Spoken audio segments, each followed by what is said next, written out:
Evaluación número 1: Psicología infanto-juvenil. Los integrantes de este trabajo son Álvaro García Caro, David de la Jara, Manuel Yucún, Vicente Cruces y Gustavo Irribarren. Juego en el abordaje preliminar. Bueno, el juego se utiliza debido a que el niño no tiene un gran dominio del lenguaje debido a la etapa de desarrollo en la que se encuentra. Por lo tanto, a diferencia de un adulto, no podrá comunicar de forma efectiva quizás lo que siente y datos más abstractos como lo que requiere una terapia. Por lo cual el juego se hace como una herramienta fundamental en la terapia en niños. Bueno, el juego en la primera instancia se utiliza como un primer acercamiento, donde creamos la primera relación con el niño, tenemos un primer acercamiento para poder conocerlo, conocer la forma en la que actúa, un poco más su contexto, de cómo juega. En relación a esto también, a través de este juego inicial intentamos poco a poco ir viendo el origen de las conductas por las cuales este niño llega a la terapia. Bueno, a través del juego, si sabemos observar, aparecen múltiples elementos. Winnicott menciona que para las personas que saben observar en el fondo del juego pueden pillar muchos elementos que son importantes dentro de la psiquis del niño. En cuanto al trabajo clínico posterior, bueno, el juego inicia como una imitación donde la terapeuta poco a poco intenta acercarse a M, donde M de primera la rechaza y no juega, pero poco a poco ya va metiéndose en el juego y relacionándose cada vez más con la terapeuta.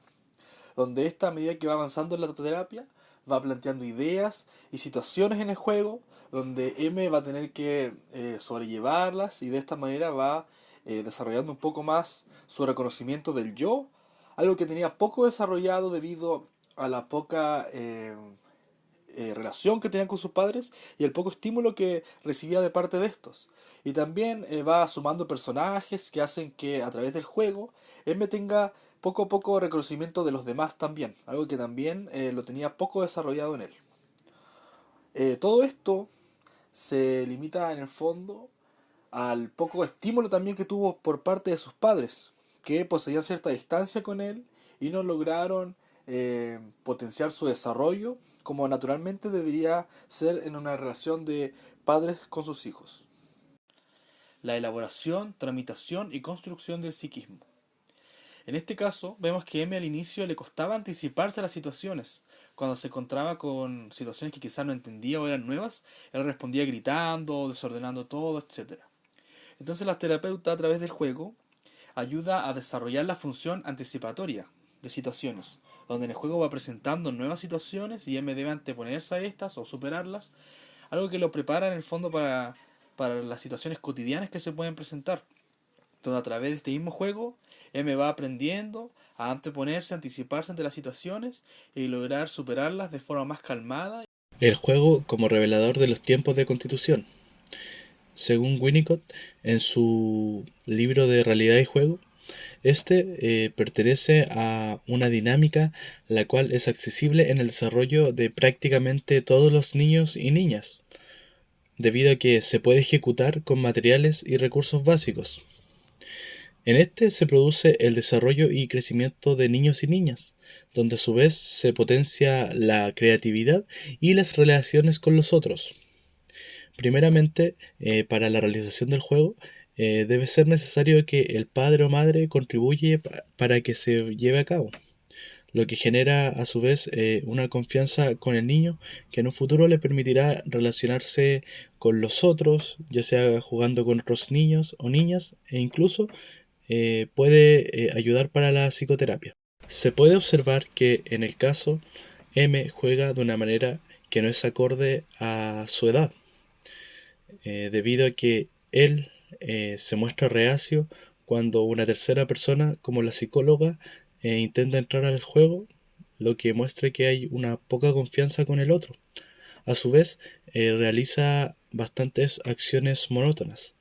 Estas pueden ser causadas debido a que en su desarrollo el juego no fue pilar fundamental de su crecimiento, debido claramente a su historia familiar, donde sus padres tuvieron que salir a trabajar cuando él tenía un par de semanas.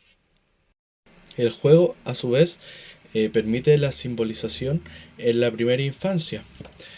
Winnicott menciona que el juego como dinámica de interactuar con una tercera persona y un objeto permite al niño diferenciar la fantasía de los hechos, diferenciar también los objetos internos de los externos y a su vez poder generar diferencias entre la creatividad primaria y la percepción. A través de la simbolización se espera que las representaciones del niño pasen desde la subjetividad a la objetividad. De este modo, el objeto y su representación permitirán al niño poder identificar tantas diferencias y semejanzas en su existencia. Winnicott menciona que si se posibilita la simbolización de manera adecuada, eh, el bebé empieza a vivir de manera creadora y a usar objetos reales para mostrarse creativo en y con ellos. Esto nos observa en el caso ya que M, como se mencionó anteriormente, eh, lo que realizaba en el juego era bastante monótono. A su vez, él no diferenciaba la realidad de la ficción, ya que tras jugar con el tren, el mismo pasó a denominarse como el tren sin usar su nombre real para referirse a él mismo. Bueno, en cuanto a la composición del funcionamiento y su modo de organización, citando a Viñar, en los primeros tiempos del encuentro madre-bebé se construye un sistema A2, dual, apuntalado a los cuidados corporales y la atención a las necesidades fisiológicas del niño. Son también esenciales la voz y la mirada de la madre en el intercambio sensorial y afectivo con el bebé. M tiene una madre ausente desde las 2 semanas de su nacimiento. Esto nunca logra formar una conexión con él y por ende nunca se conformó el vínculo tanto visual como mamario con la madre, relevándose su cuidado a una persona externa. Con esto podemos entender cómo las funciones maternales primordiales no están presentes en el cuidado de M, algo que a M le genera un problema visoauditivo, lo cual tiene relación con la falta de vínculo visual con la madre desde un inicio. Por lo tanto, no puede anticiparse a la presencia o ausencia de un otro, y por lo mismo no dirige la mirada cuando se le habla. ¿Qué vendría siendo la capacidad de anticipación visoauditiva? Bueno, según Verges, el bebé vuelve la cabeza y la mirada no solo hacia la fuente de sonido, sino cuando la madre se calla, gira la cabeza, orientando la mirada hacia el lugar donde estaba la fuente de sonido. Se puede interpretar la búsqueda visual y motora como una anticipación, como un primer índice de conocimiento de la ausencia de la voz de la madre por el bebé. M, al no tener una madre lo suficientemente buena, nunca recibió el apoyo y la adaptación de un adulto a sus necesidades frente al paso del tiempo. Una adaptación, la cual se va poco a poco liberando para que el niño pueda afrontar los problemas y por ende tolerar las frustraciones. M, al no tener sus trenes de juguete, se alarma y altera. La única forma de calmarlo es entregándoselo, dando cuenta que la forma de tranquilizarlo es con objetos materiales y no se le ha introyectado el valor de la palabra y mirada que calma de la madre, algo que tiene relación con el vínculo inicial que no se conformó con su madre. La madre no habla debido a la múltiple pérdida de embarazos y a su pasado, el cual relaciona a M. La palabra de la madre impulsa el surgimiento del habla en el niño. Esta, al no hablar, provoca que M tampoco lo haga. Por lo mismo, en un inicio M no recurrió al juego simbólico, debido a que prácticamente no posee el habla y es incapaz de simbolizar. Según Cortini, 2018, el carácter es un término que se aplicó para designar lo que se distingue a una persona, o sea, una marca propia, en lo cual se refiere a las cualidades personales vinculadas a valores y costumbres de una comunidad. Otra definición se le puede describir como un patrón complejo de características psicológicas muy arraigadas y que son inconscientes y difícilmente de cambiar, expresándose constantemente en el funcionamiento del individuo. Históricamente, el paciente M desde su nacimiento mostró un rechazo hacia la lactancia de su madre, donde posteriormente al llegar a la edad de 5 años, edad donde se presenta el caso, continuaba con la indiferencia hacia sus padres, aunque demostrando afecto hacia la madre ya que esperaba con ansia su llegada a la casa, pero rechazando e insultando al padre a excepción de algunas situaciones donde éste se relajaba y podía jugar con él. Por lo tanto, respecto a la composición del carácter, para él, en el yo se encontraba el centro, debido a que poseía este comportamiento altamente individualista, donde según la descripción del caso se aislaba de todas las personas y solamente representaba una compañía mediante los trenes con que jugaba, donde de forma de delirio les asignaba que uno era él y el resto sus 4 hermanos que murieron en gestación.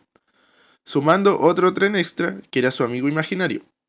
Esto les permitía llevar esta fantasía donde se entretenía y se sentía en la compañía que sus padres no le podrían brindar.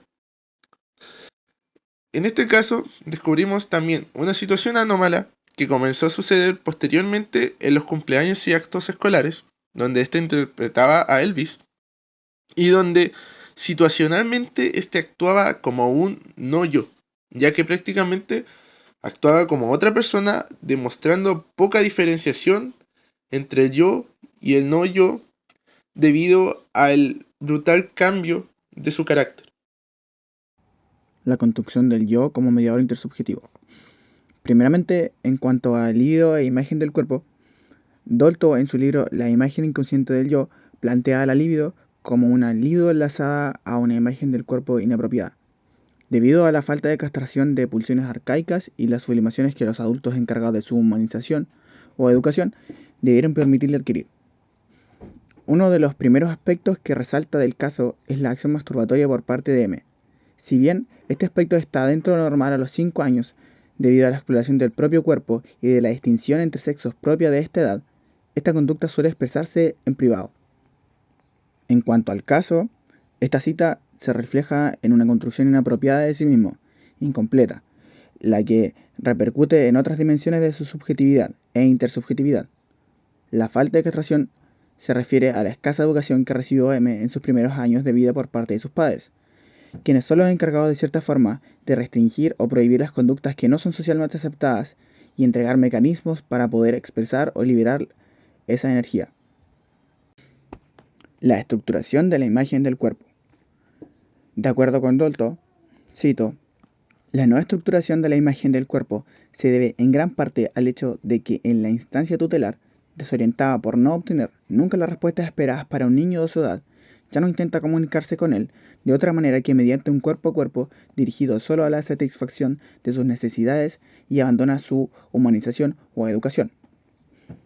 De la cita anterior, en el caso, se representan múltiples aspectos.